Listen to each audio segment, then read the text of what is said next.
Alright folks, welcome to another beer review, and it's a long awaited return to Mikkeller. It's been a long time since I had a Mikkeller beer, or reviewed a Mikkeller beer I should say. So today we're having a look at Back in the Dayz, which is a triple IPA, clocking in at, what's the ABV on this one? They always put the ABV dead small, 10% I think it says. But yeah, with the slightly newer branding, which has a proper like retro feel to it, especially with that Cooper-esque typography, and then you've got a little bit of artwork there. Keith Shaw in full effect. It's a smart looking can, that, isn't it? Picked this up from Mikkeller Paris. Great little spot, cozy, very small, in a cool looking neighborhood, and yeah, I was too socially awkward while I was there, but yeah, the staff very accommodating, even with my feeble attempts of trying to order stuff in French. But yeah, I find that that's a stereotype that for some reason we still have, that you know, the French specifically get very frustrated when English language or English speaking tourists visit. I mean, of course, it's always good to at least make an effort. And that's what I do like to try and do. But I try to rehearse the perfect way to ask for the beer that I wanted. And as soon as I open my mouth, I might as well just gone, blah, blah, blah. That's what I might as well have said. But no, there were nice staff in there. Wish I'd have stayed a little bit longer on my last night, talked to them a little bit, but I don't know, I just got very sort of like imposter syndrome. But yeah, anyway, so I'm not here to talk about that. Great little spot. It's another Mikkeller place that I can tick off. I would definitely go there again. And yeah, while I was there, picked up a couple of beers, picked this up, and then picked up a can of Beer Geek Fudgesicle, I think it was. Can't remember, the can is just up there. Don't have any pants on, so I don't really want to stand up. Well, I've got shorts on, but it is what it is, and what it is what it is. But before I get into that, right, I've just had a beautiful Imperial Stout from Popine. I'm not sure how that's pronounced. Just proper like old school barrel aged Imperial Stout, and it was absolutely tremendous.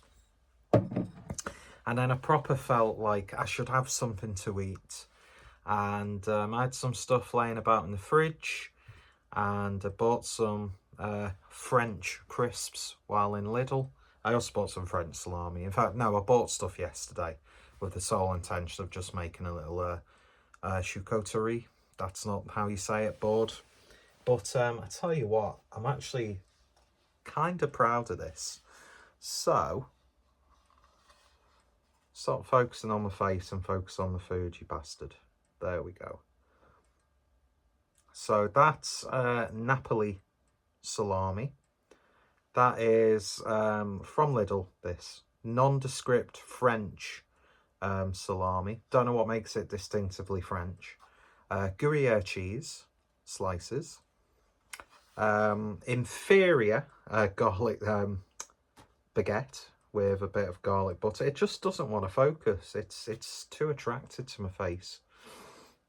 Very worried that this is still remarkably fresh feeling, considering that it's you know, pretty much a day old. And then mustard flavoured crisps. So, you know, you'd be paying like £8 in a craft beer bar for that.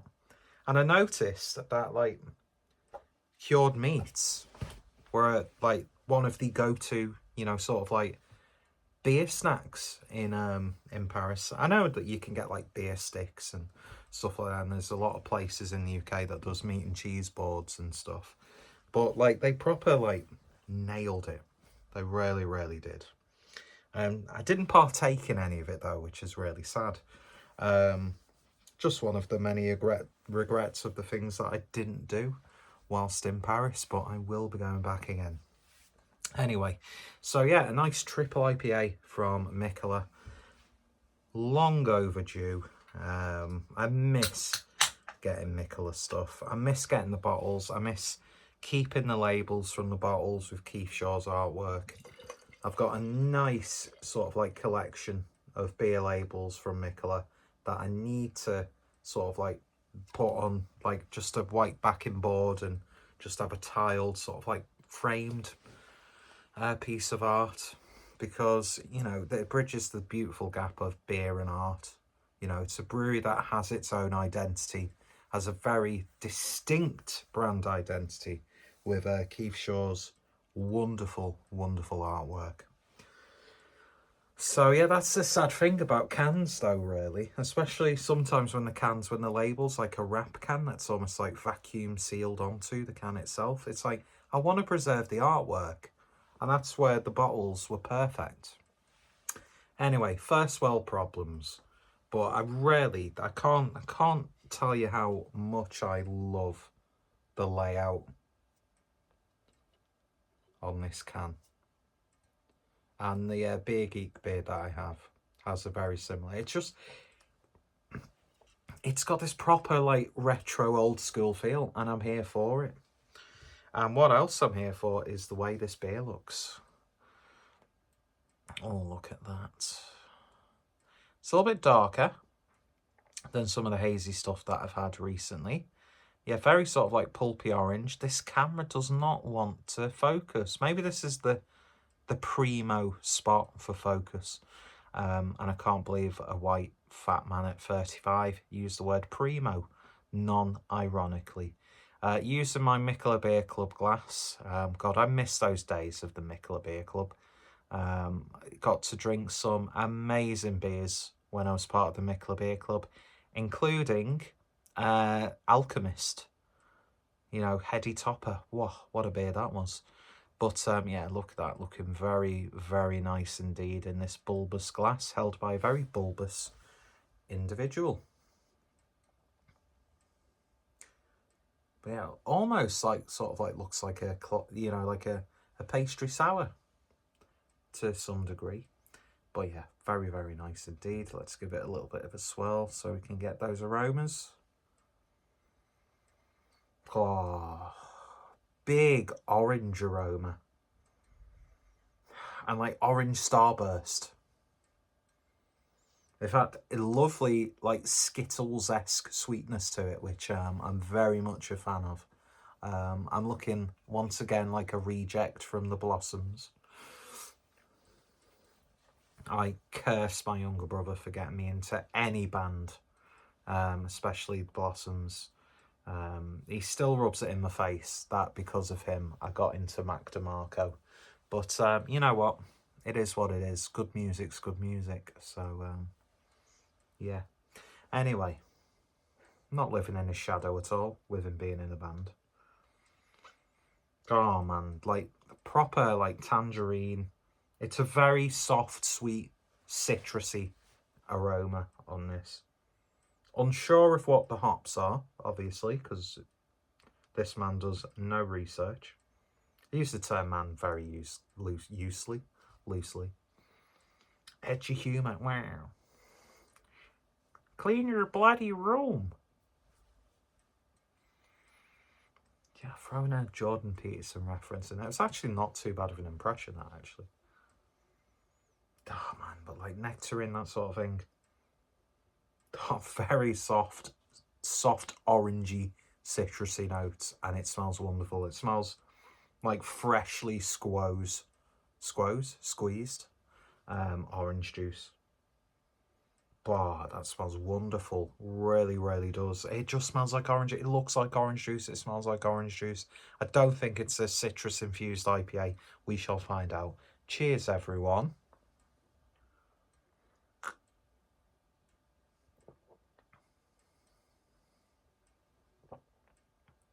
Oh my God, that's wonderful. You feel it on the back end now. Creeps up slightly.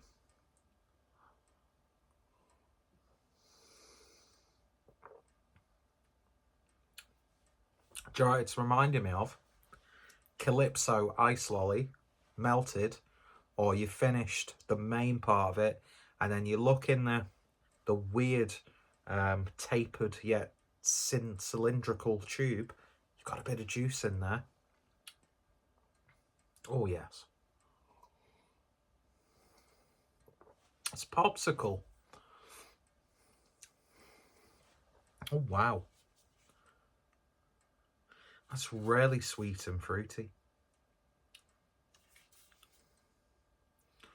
I can't read that for the life of me, but I don't think there's been any sort of like fruit additions or flavourings added. The fact that they got those flavours from hops is just utterly remarkable. Arr!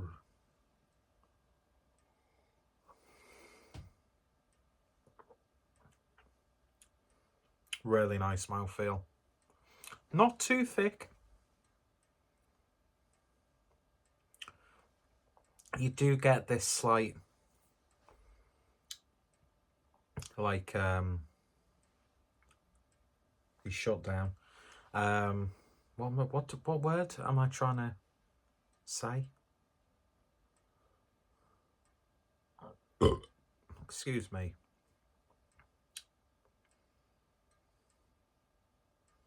Yeah, almost tastes like a vape.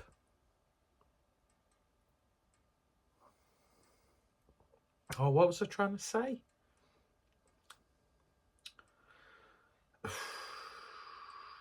I'm worried because it usually comes back to me now. If not, it'll be in 2 minutes' time and I'm going on a tangent about something completely unrelated. Aftertaste dank. There we go.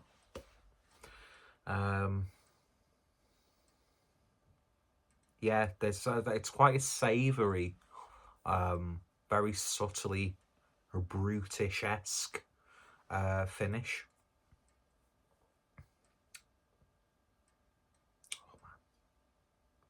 Aside from like the slight warmth as it goes down, you wouldn't think that this is like a 10% plus ABV IPA.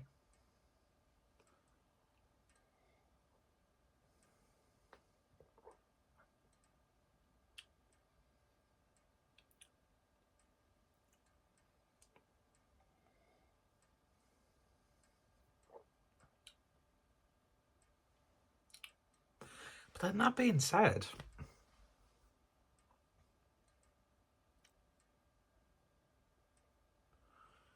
I don't know. There's something like niggling in the back of my head that there might be something wrong with this can. I can't taste anything offensive.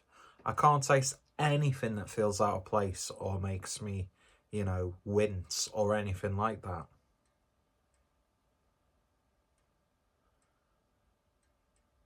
Maybe it's just it's a little bit different.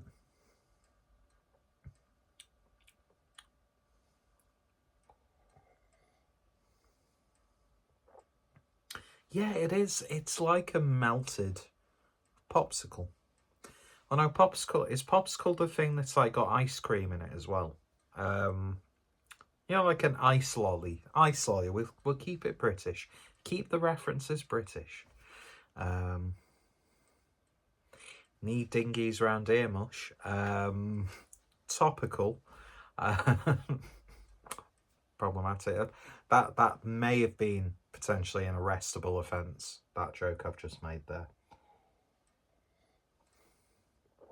But hey, if you're Hugh Edwards and pay money for photos of children getting away with it.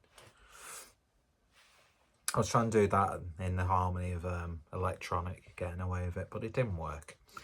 By the way, fuck Hugh Edwards. Fuck anyone ever committed of that crime who's not really technically committed of the crime, because they always get bullshit, minimal, suspended sentences. Doesn't matter if you're a working class nonce or an upper echelon, you know, elitist nonce. The sentences are always the same. Do you know what I mean? But let's not talk about child pornography on a beer review.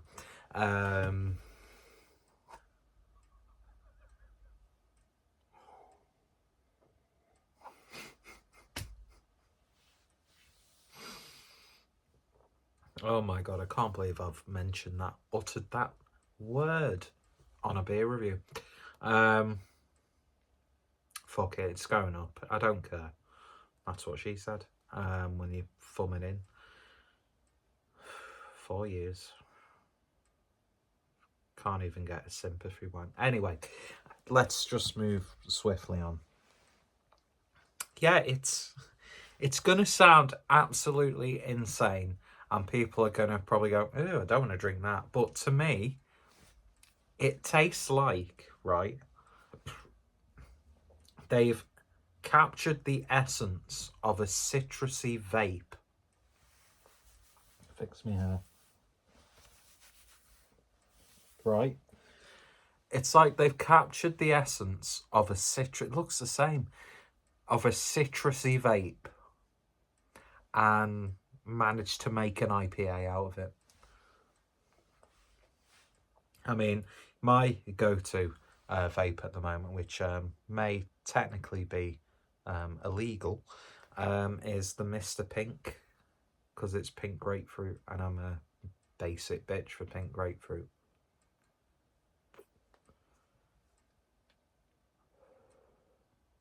God. You know, you talk about food pairings. Oh, the elitists are wincing at this video.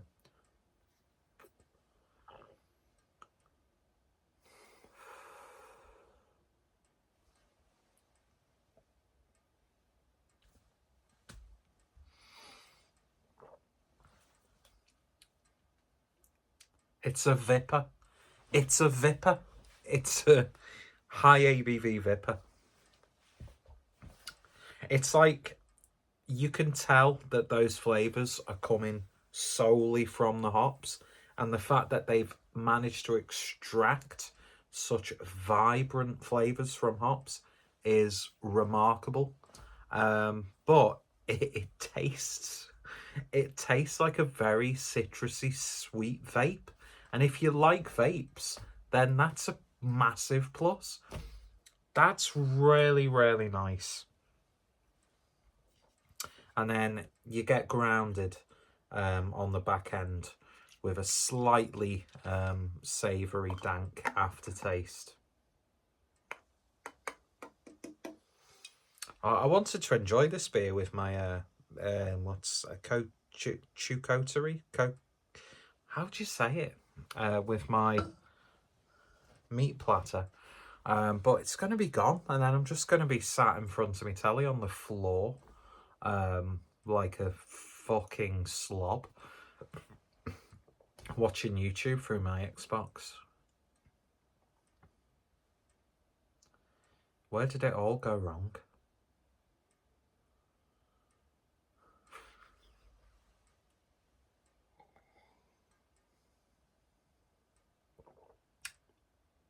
That's gorgeous. It really, really is. I really, really like that. Oh man, I miss Mikkeller. Do you know what I mean? I miss drinking them on such a regular basis like I did for a few months. To me, it captures everything I love about craft beer. You know, it's, well, there's some aspects that some people may deem as problematic, but it's really nice beer, really nice art. I love it when craft breweries don't just have like an in-house designer, but they've got someone who has the very distinct identity with, I mean, Keith Shaw, Mikkeller, Marriage Made in Heaven. Yeah, I really need to get to Copenhagen at some point. It's probably going to cost me an arm and a leg, but mind you, if I get diabetes, then that'll cut the cost down because I'll have less of an arm and a leg. I swear to God, I probably will get diabetes at some point, and my arteries will clog, and I will die a very painful, avoidable death. But we'll cross that, you know, sludgy filled artery bridge when we get there. And yeah, and on my journey, I will get to drink beers like this. So yeah, I'm not too happy with how this beer reviews panned out, but that's on me. And yeah, just a really nice triple IPA. I love triple IPAs, and I'm really glad that it's a 440. I'm not one of these people who goes, oh well, it's going to be really hard for me to drink that 440ml can of Imperial Stout. It's there's too much beer in there. It's like, shut up and drink it. Oh, I wish I had someone to share this beer with. Just enjoy it and drink it on your own. Oh, 10% is too much for one beer for me to enjoy. It's like, shut up and just drink it. Anyway, I swear to God I'm mentally ill. Thank you for watching. If you've tried it, let me know your thoughts, opinions down below. Really want to drink a beer after this, but I've had 2 Imperial strength beers with very little food, and I don't want to ruin a long weekend off by being hungover. But I will probably drink another beer from the beer fridge. And yeah, I can't believe I've been sat here for 22 minutes and there's a platter of food next to me and I've not touched it. Maybe I'm not a fucking human garbage pail after all. Well, I will be, because that will be demolished rather quickly. Anyway, cheers for watching. I'm really glad to have another Mikkeller beer. There will be a Beer Geek beer coming up. I mean, I've still got a couple of the really big, 750ml. No, I've got one 750ml sour beer, which I don't intend to drink on my own, because 750 millilitres of beer is a lot, especially when it comes to sour beers. But if you can get a good 440ml can of a good Imperial Stout, then don't complain, just drink it. It means you might have to drink 1 or 2 beers less that evening. Just pace it, enjoy it, savour it, and yeah. Thank you for watching. You all take care. Stay safe. Thank fuck I'm not monetised. Bye-bye.